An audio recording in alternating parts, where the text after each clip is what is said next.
gente vinculada con el estudio, las intervenciones y el trabajo que realizamos con los adultos mayores, con la vejez y con las vejeces. Y bueno, pues hoy en este sexto capítulo de nuestro canal El Tiempo Habla, pues tenemos un invitado de lujo que me honra con el favor de su amistad, sí, Pepe José Luna Muñoz, que ahora trabaja en la Universidad Politécnica de Pachuca, allá en Hidalgo, como investigador, y que tiene uno de los proyectos más interesantes que yo he podido escuchar a lo largo de estos años, relacionados con el envejecimiento y pues el quehacer que hacemos con las personas envejecidas. Y bueno, aunque directamente no atiende personas ni hace intervenciones de una forma específica, sí es un trabajo muy loable. Es el único que conozco que lo hace en México y que creo que ya ha llegado por allá por el extranjero a realizar otras actividades de este tipo, a incentivar en el estudio del cerebro, ¿sí? Relacionado con demencias. Es correcto, como lo mencionó Pepe. Sí, claro. Y bueno, pues, ¿qué te parece si nos cuentas un poquito de ti, de tu trayectoria, de tu formación académica? ¿Dónde estudiaste? ¿Qué estudiaste, Pepe? Bueno, mira, inicialmente yo soy de carrera base, la licenciatura la hice en el área de biología, la licenciatura en biología general en la UNAM.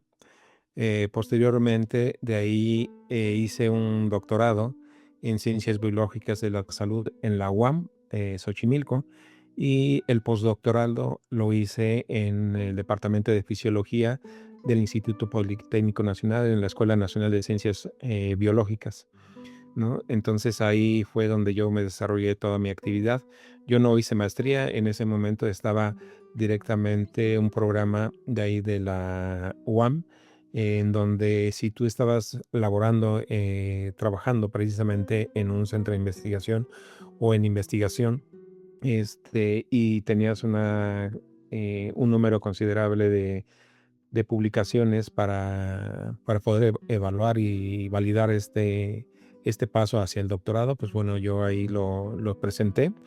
Estaban solicitando en ese momento 5 artículos que hayas publicado, ya sea de colaboración o de primer autor.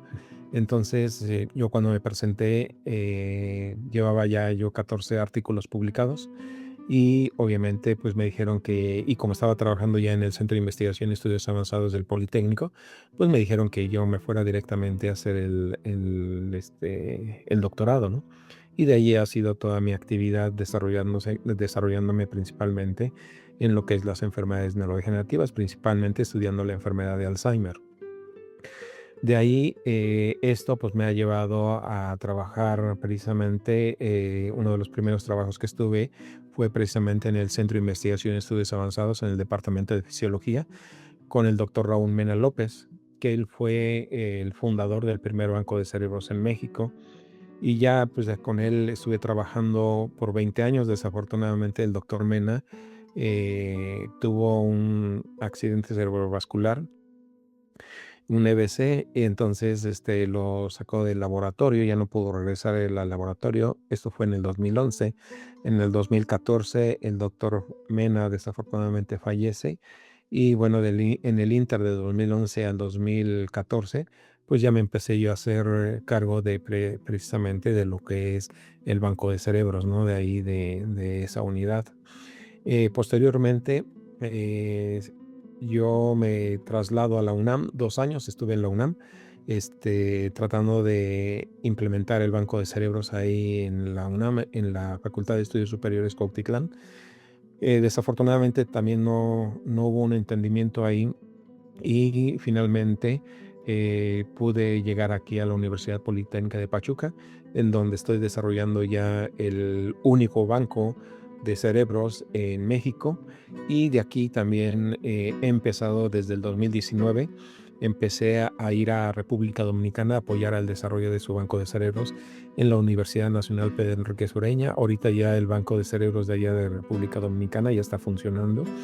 Ya tiene varios cerebros en custodia Y bueno, nosotros también aquí en el Biobanco Nacional de Demencias, que es ahora como se llama, este biobanco, este tiene las características donde estamos solicitando la donación de cerebros de enfermedades neurodegenerativas, pero en realidad las donaciones vienen siendo de todas las personas que fallecen. Todos son potencialmente donantes porque estamos buscando también factores de riesgo para el desarrollo de la enfermedad de Alzheimer, ¿no? Entonces, de aquí estamos viendo estilos de vida, enfermedades neurodegenerativas para compararlo con la enfermedad de Alzheimer, todo el proceso molecular. Y también, adicionalmente, el transformarlo en un biobanco significa que también estamos solicitando la donación de fragmentos de diversos órganos, como es un fragmento de piel, intestino, riñón, páncreas, hígado, y eso es lo que nosotros tratamos de poder visualizar los procesos moleculares que también se pueden presentar en estos tejidos asociados a las moléculas o a las proteínas que están involucradas precisamente en el proceso neurodegenerativo, ¿no?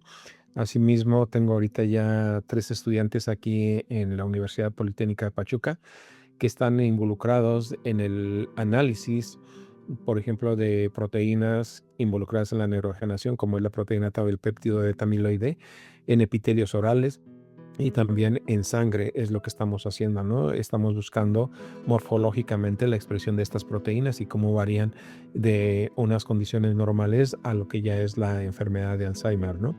Entonces, bajo este contexto es la línea que estamos siguiendo actualmente, ¿no? Empiezas como un estudiante de biología y ahora tienes un Biobanco Nacional de Demencias. Aunque ya nos adelantaste un poquito ahí, Pepe, ¿qué te parece si nos cuentas a la gente interesada en estos temas qué es un biobanco? ¿Por qué no tenemos 80 en el país o 214? ¿Por qué solo tenemos uno? ¿Cuál es la importancia de uno de estos lugares, Pepe? Bueno, fíjate, una de las cosas muy importantes es que primeramente tienes que saber qué es lo que vas a buscar en los tejidos, ¿no? Porque obviamente podemos tener un acervo de tejido, ¿no? Pero muchas veces la visión creo que luego se queda muy corta, una visión en las que se pretenden que sea una unidad solamente de captación de tejido, ¿no? Entonces esta visión realmente no genera ningún proceso de aprendizaje, desarrollo a los mismos estudiantes, ¿no? Porque finalmente si hacemos una unidad solamente de captación de tejido y solamente nos dedicamos a dispensar el tejido a otros investigadores, entonces la investigación en el seno del biobanco pues obviamente la, pierde esa característica única en donde tienes el tejido, tienes estudiantes que se van a preparar para poder continuar con este desarrollo de esta infraestructura, ¿no?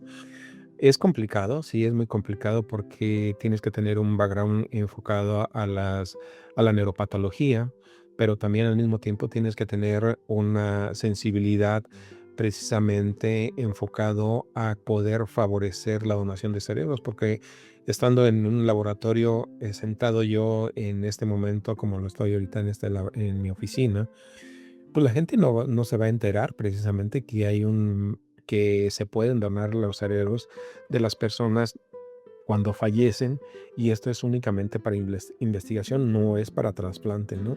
Entonces, la actividad que yo vengo desarrollando es precisamente hacer la concientización hacia la población para que la gente sepa que hay un banco de cerebros, qué se hace en el banco de cerebros y qué investigaciones se están haciendo, y también de esta forma poder favorecer que el tejido pueda ser donado a otros investigadores. Eso es inherente al desarrollo de todo esto, ¿no? De todo este banco.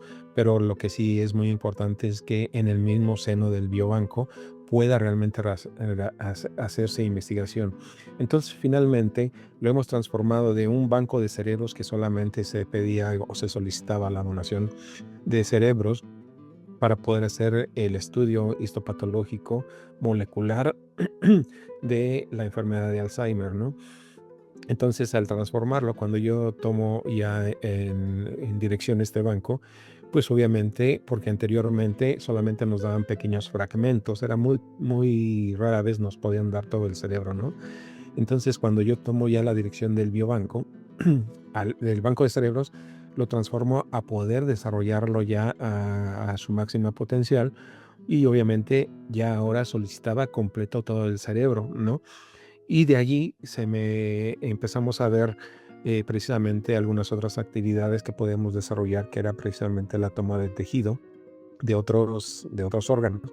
Y eso nos ha ayudado a tratar de entender no nada más el procesamiento molecular que sucede en el cerebro, sino también el impacto que puede tener estos cambios moleculares y qué impacto pueden tener precisamente en algunos órganos. Y sobre todo nos vamos a enfocar precisamente a lo que es la piel y los fluidos, ¿no? Pero bueno, eso es, los fluidos estamos poco a poco escalando y dentro de ello, pues obviamente te digo, el transformar de un banco de cerebros exclusivamente a un biobanco es donde vamos a poder obtener cerebro, vamos a obtener fragmentos de otros tejidos, pero también la idea es que podamos tener fluidos para que nosotros busquemos un biomarcador específico para la enfermedad de Alzheimer. Y para esto también tenemos que comparar otras enfermedades neurodegenerativas, estilos de vida. Por eso es lo que te decía, este biobanco, la característica es que vamos a obtener cerebros de toda una población mexicana de diferentes regiones, también para poder hacer la comparación entre regiones del mismo país, ¿no? Esta es una de las cosas muy importantes. Ahora, como te decía, el biobanco es lo que se va a caracterizar diferentes tejidos de una misma persona para poder nosotros hacer las investigaciones, ¿no? Entonces, esa es la idea que ahorita estamos desarrollando. Ya no nada más tener el cerebro, sino obviamente diferentes fragmentos de órganos. Y como te digo, también esperamos que en un futuro próximo podamos tener ya fluidos, ¿no? Sangre, saliva, orina. Y esto nos puede ayudar precisamente a buscar algunos marcadores que puedan ser inclusive más tempranos en su degeneración, ¿no?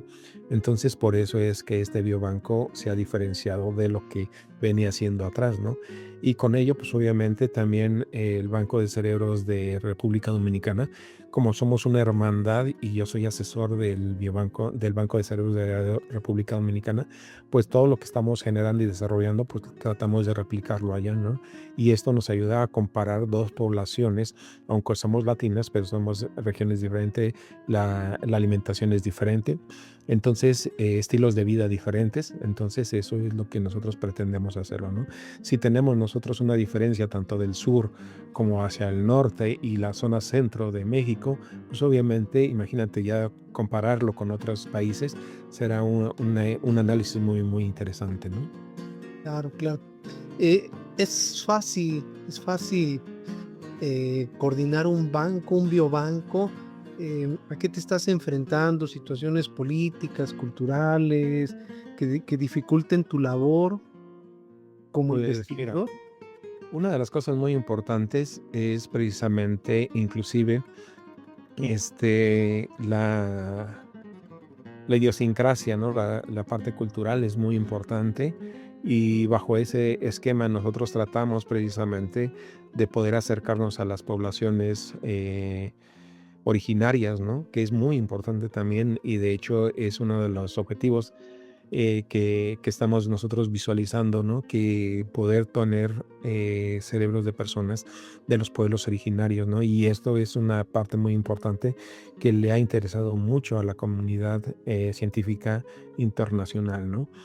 Entonces, esto nosotros lo hemos tratado de llevar a cabo con esa sensibilidad, pero sobre todo porque tenemos que respetar todos los usos y costumbres, ¿no? Todas las costumbres, todas las ideas que se tienen, pero siempre tratando de hablarles de una manera franca, directa, pero obviamente también respetando las decisiones de cada persona, ¿no? Entonces, una de las partes muy importantes es eso, ¿no? La otra parte, pues obviamente el recurso económico, pues obviamente sí también es muy, muy requerido, ¿no? Ya que obviamente el recurso tenemos que visualizar dentro del mantenimiento del tejido. Nosotros cada 3, 4 meses estamos cambiando el fijador de los tejidos y esto es para poderlo mantener por mucho más tiempo, ¿no? Que esté funcionando.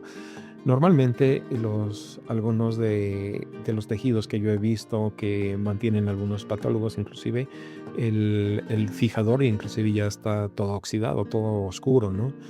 Y pues eso no es mantener en buenas condiciones el tejido para que podamos utilizarlo por un gran periodo de tiempo, ¿no? Entonces la forma que nosotros lo hacemos y podemos mantener esto es precisamente cambiar constantemente estos fijadores, ¿no? Y se puede hacer fácil, ¿no? Dices, pues lo cambias y ya, ¿no? Pero pues, si lo cambias, por ejemplo, cada cerebro se lleva alrededor de casi 2 litros de fijador, ¿no? Entonces eso si lo multiplicas por 10, por 20, ¿no? Entonces empieza a ser ya muy complicada el mantenimiento, ¿no?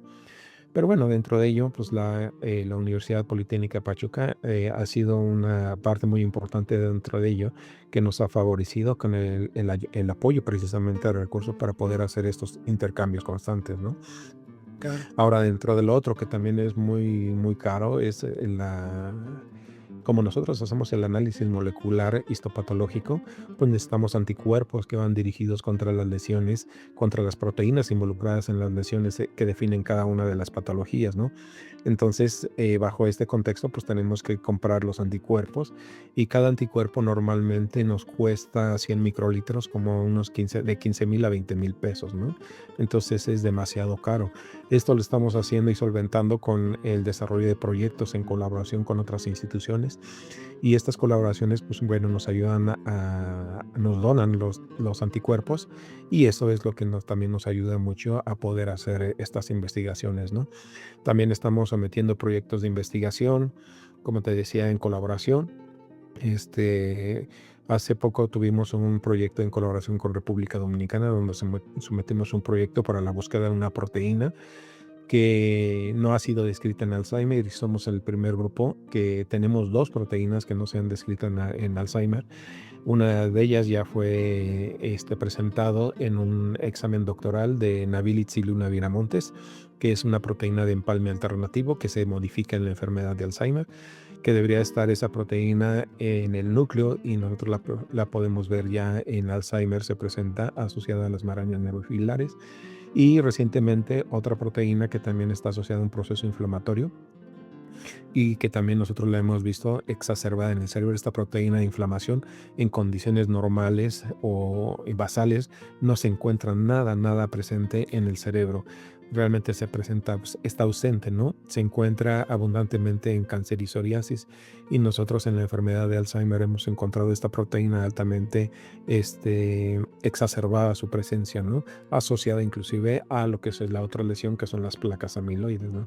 Entonces si lo ves, realmente nosotros nos tenemos que enfrentar a mucha, primeramente la idiosincrasia de Ujú. la sociedad, a la parte económica, que obviamente siempre vamos a necesitar una buena, la cantidad de dinero siempre es requerido para poder hacer esto, ¿no? Y bueno, dentro de la política, pues nos estamos acercando a entidades, a tomadores de decisiones donde puedan ayudar y favorecer la donación de cerebros para la investigación. Y este es quitar un tabú realmente de esta de este misticismo que resulta ser la donación de cerebros para la investigación, ¿no? Y es importante que las personas vean que la donación de cerebros es para investigación, no es para trasplante, porque muchas veces también se considera en lo que ya está bien conocido y bien cimentado, que la donación de órganos es para trasplante, ¿no? Entonces ha sido muy poco, a pesar de que llevamos ya más de 30 años en este proyecto del banco de cerebros, pues aún mucha gente desconoce realmente la función de un banco y el por qué donar el cerebro y algunos fragmentos de órgano ahora para la investigación, ¿no? Y que esto es muy importante porque los métodos o los estudios que se han hecho en modelos animales y en modelos celulares distan mucho realmente del proceso molecular que podemos ver en un cerebro de una persona con alguna enfermedad neurodegenerativa, ¿no? Ok. Entonces, eso es lo que nosotros nos estamos tratando de enfrentar ahora en la idiosincrasia. ¿Cómo lo estamos afrontando? Pues primeramente con conferencias Ajá. que hacemos hacia la población abierta, en congresos. También lo que hemos hecho es un museo itinerante donde estamos llevando precisamente infografías, esquemas, fotografías y también algunos especímenes de estos tejidos para que la gente se concientice realmente de los cambios celulares, los cambios moleculares, la clínica precisamente de todas de estas enfermedades neurodegenerativas. Como te digo, principalmente estamos hablando de Alzheimer, pero también obviamente tenemos el background para poder explicarles y que vean que no todo es Alzheimer, que sino que hay diferentes enfermedades neurodegenerativas que cursan por una demencia, pero que hay que definir cada una de ellas, ¿no? Y también esto es muy importante porque hay algunas personas que llegan a este museo itinerante que no han sabido dónde llevar a su paciente porque tiene ciertas características de deterioro cognitivo. Entonces nosotros la facilidad que hacemos es contactarlos con especialistas para que puedan tener acceso a ellos y que les puedan hacer un diagnóstico confiable, ya que muchos médicos aún tienen o ignoran mucho sobre los síntomas iniciales tempranos de la enfermedad, y mientras más temprano se haga el diagnóstico, pues obviamente tienen mayor probabilidad de hacer o mantener al paciente más independiente por más tiempo, ¿no? Entonces a eso es lo que nosotros nos hemos tratado de enfocar precisamente para ello, ¿no? Ok.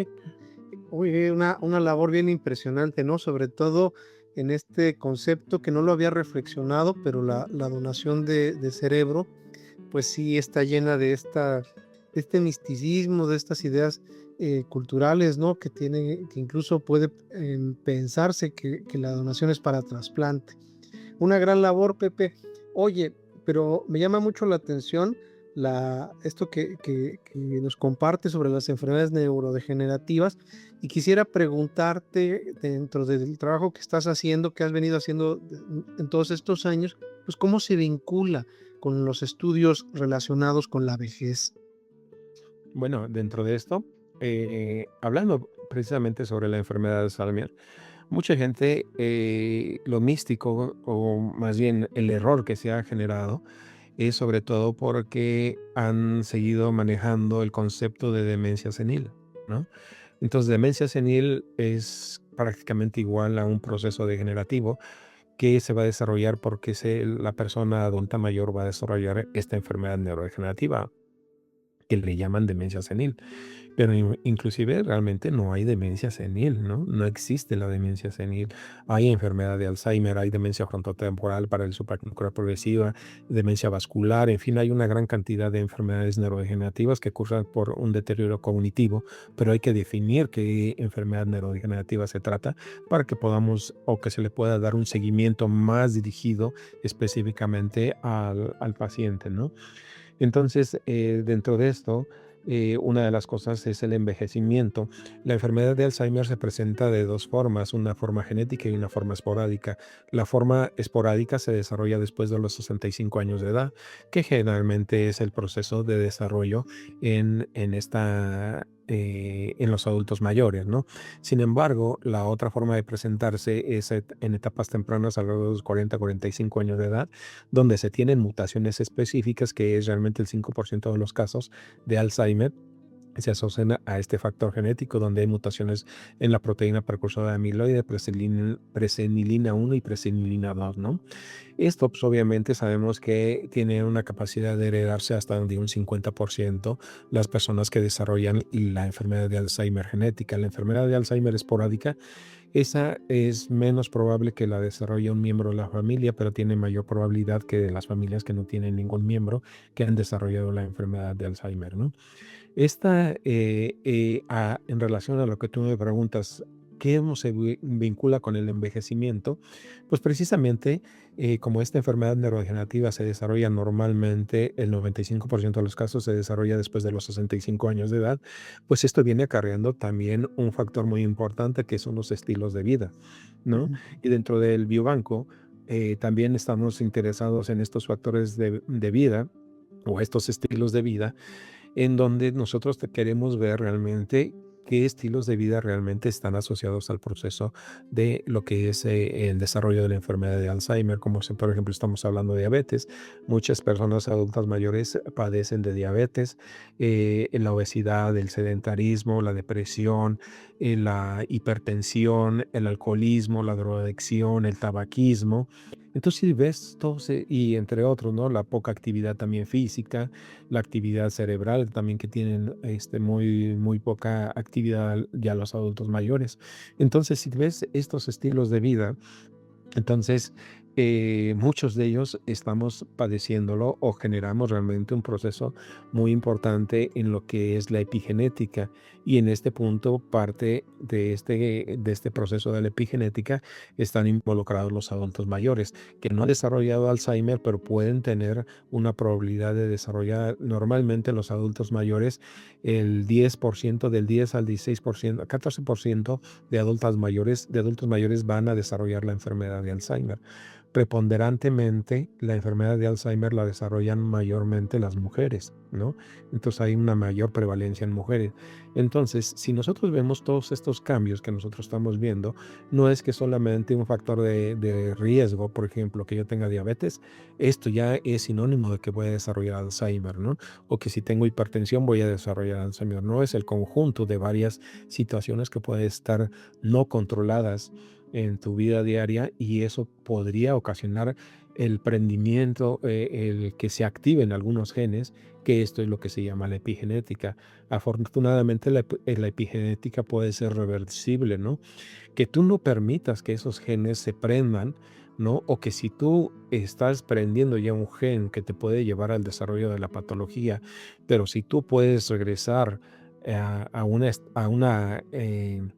una etapa basal de esos genes que ya no, que los apagues nuevamente, es precisamente con estos estilos de vida, que los modifiques, ¿no? Entonces el envejecimiento es realmente una acumulación de unos estilos de vida no adecuados para la persona, que esto le lleva precisamente al desarrollo de esta enfermedad de tipo Alzheimer, ¿no?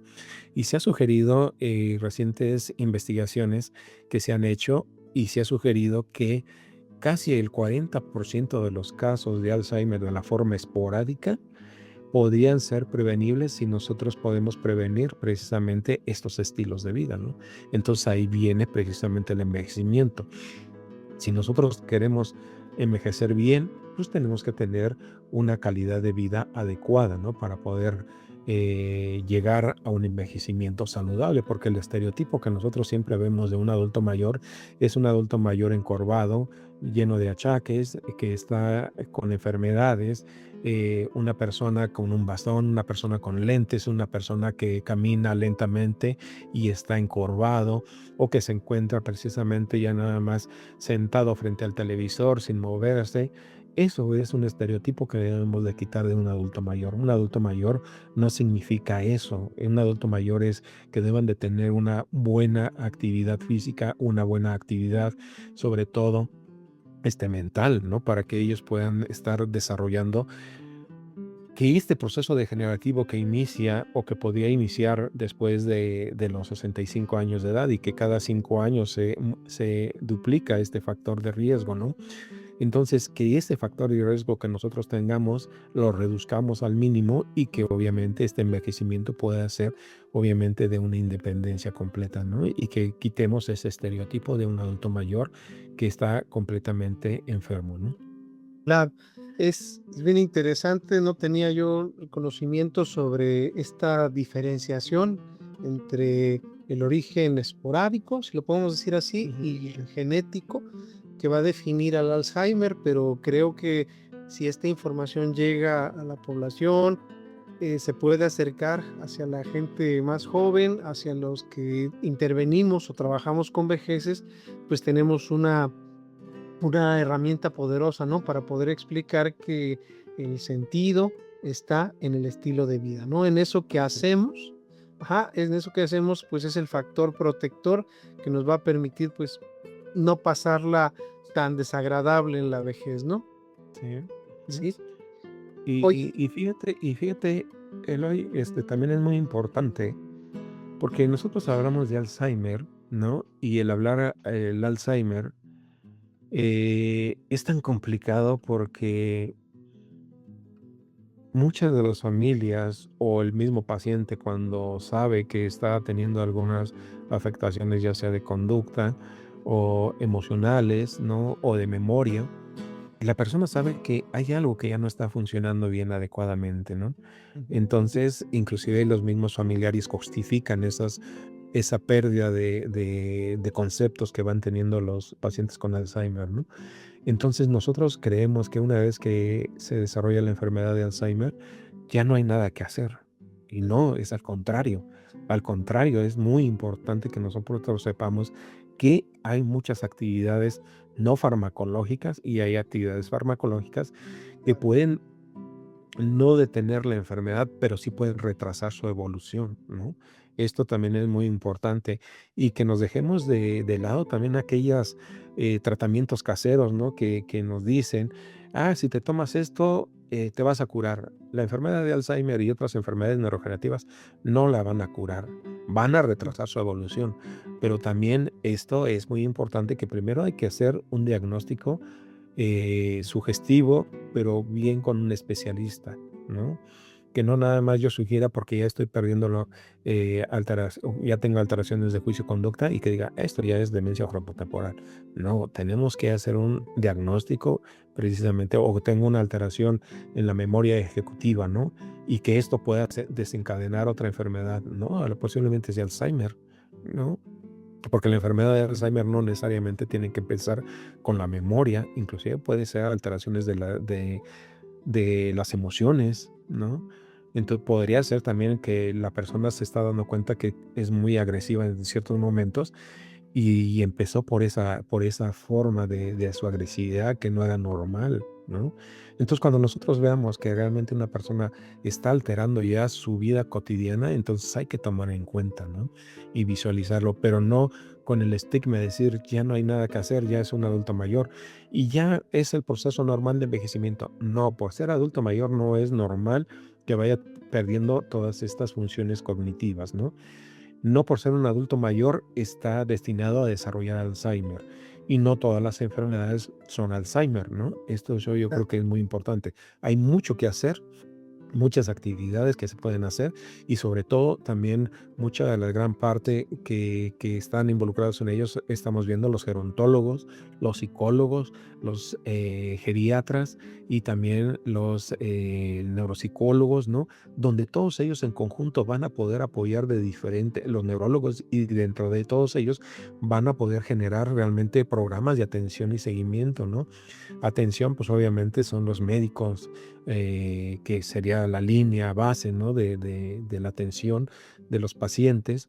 El psiquiatra, pues obviamente para poder controlar esos cambios de humor, esas inactividades que pueden tener los pacientes con Alzheimer. Los psicólogos, pues obviamente dar una terapia familiar para que los familiares inclusive puedan realmente atender a un paciente con Alzheimer. Y los gerontólogos lo que te harían realmente es conjuntar toda una batería de métodos para que puedas seguir tú entrenando a tu paciente para que este deterioro cognitivo no sea tan acelerado. Y si lo ves, realmente, desafortunadamente, es una enfermedad altamente costosa, ¿no? Por todos los especialistas que hay que visualizar y hay que ver. Pero en muchas ocasiones este proceso realmente es muy lento hasta cuando llegan a un especialista que les puede decir es probablemente Alzheimer, es probablemente demencia frontotemporal. Y te digo probablemente porque no hay ningún método de diagnóstico que en este momento te pueda decir si es un Alzheimer, ¿no? Porque hay obviamente, por ejemplo, estudios de neuroimagen donde puedes tú ver modificaciones estructurales del cerebro, donde hay una reducción del hipocampo, hay una ampliación de los ventrículos, los surcos son más prominentes, hay una reducción de la sustancia blanca, hay reducción de la sustancia gris, en fin, hay características que pueden definir una enfermedad, pero que también pueden compartirse con otras enfermedades neurodegenerativas. Aquí lo muy importante, aún el diagnóstico clínico es muy importante. También se están asociando con precisamente estos cambios, anatómicos que se pueden ver, pero ya con la expresión de proteínas, ¿no? Proteínas que realmente pueden empezarse a ver tanto del líquido cefalorraquídeo como también con marcadores neuroimagen, ¿no? Que sean los PET para poder detectar el amiloide beta, la proteína tau. Pero cuando nosotros vemos la detección a través de estos marcadores, pues obviamente el proceso degenerativo es muy avanzado, ¿no? Entonces, también inclusive los mismos síntomas que aparecen tempranamente en una persona, pues esta es la expresión de la muerte neuronal que ha venido sucediendo 15, 20 años antes. Entonces, eso es uno de los mayores problemas que nosotros estamos visualizando en este proceso de diagnóstico, ¿no? Entonces, eso es lo que nosotros tenemos que visualizar y trabajar en ello, ¿no? ¿Qué? Y entonces el biobanco, con todo el equipo que me imagino está muy interesado en el desarrollo de estrategias, pues está enfrentando a solucionar este tipo de problemáticas de la idiosincrasia, de buscar las formas de sensibilizar a la población para la donación, pero además haciendo esta búsqueda de los biomarcadores, ¿no? De estas evidencias, de estas certezas clínicas para poder saber qué nos está pasando, qué está pasando con nuestros cerebros cuando han desarrollado esta enfermedad, Pepe. Bueno, se nos va acabando el tiempo. Me gustaría que nos contaras así a manera de cierre futuros proyectos y pues cómo contactarte para que podamos acercarnos desde las universidades, desde los centros de investigación, desde otros lugares para conocer más tu trabajo y pues apoyarnos como gente interesada en el tema del envejecimiento. Sí, bueno, mira, yo creo que una de las cosas que pueden tener mucha accesibilidad es a través de la Universidad Politécnica de Pachuca, que es donde nosotros nos encontramos. Pero tenemos también un teléfono de WhatsApp Ajá. para si quieren más información Claro. o para también inclusive para que puedan tener más información respecto a la donación y también para la donación, que es el 55 39 54 54 97. 54 54 97. ¿Es correcto? Sí, a ver, permíteme, déjame checarlo. Es 55 39 54 54 97. Perfecto. Y en este teléfono, ¿con quién nos dirigimos? Aquí directamente, no, aquí directamente se pueden comunicar conmigo, ¿sí? Ok. Yo tengo ese teléfono y entonces de ahí nosotros ya les damos toda la... Sí. Entonces de aquí nosotros les damos directamente ya toda la información, ¿no? Entonces siempre lo tengo yo ahí activo, esto es 24/7, siempre estamos al pendiente de este teléfono, ¿no? Por medio del correo pueden dirigirse a jluna.munoz arroba upp.edu.mx. Ah, Y también pueden contactarse al bnd.investigación@gmail.com. ok. Estamos desarrollando una página o tenemos una página en el internet que es www.bnd.mx. Ok. Bueno, próximamente la visitamos para ver qué podemos aprender de ella. Y bueno, Pepe, queda la colaboración abierta. Por acá también trabajamos con estilos de vida de adultos mayores y gente que estamos a punto de llegar a ese lugar. Y te agradezco muchísimo, muchísimo esto que nos compartiste. Seguramente es de gran utilidad y de mucho interés para los colaboradores y las personas en formación. Muchas gracias, Eloy, a ti por la invitación.